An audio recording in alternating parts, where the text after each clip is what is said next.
on est devenu l'école des biomatériaux, donc on a fait évoluer nos cours petit à petit. Et maintenant, on essaie de travailler sur les biopolymères et les biocomposites. Dans le marché de tous les jours, vous pouvez retrouver des biopolymères dans les emballages principalement. Donc ça, c'est ce qu'on peut acheter dans les supermarchés. Donc ça vient du maïs et ça va se biodégrader en moins de 12 semaines. Ça va disparaître si vous le mettez dans votre compost. Donc nous, on essaye de les former à ces nouveaux plastiques, mais aussi de leur faire comprendre les interactions avec les fibres. Donc on va partir par exemple de ce polymère là, qui vient du maïs, comme je vous le disais, et puis on va mélanger les fibres, donc des fibres lignocellulosiques, des fibres blanchies, différents types de fibres, et on va faire des biocomposites.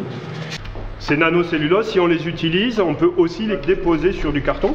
Donc là, vous avez une zone où il n'y a pas de nanocellulose, et là, c'est une zone où il y a de la nanocellulose. Vous voyez, il n'y a pas tant de différence, hein, on ne la voit pas, elle est transparente. Nous, cette nanocellulose que l'on a déposée ici, c'est une nanocellulose que l'on a légèrement modifiée pour qu'elle soit antimicrobienne. L'objectif, c'était de faire une boîte.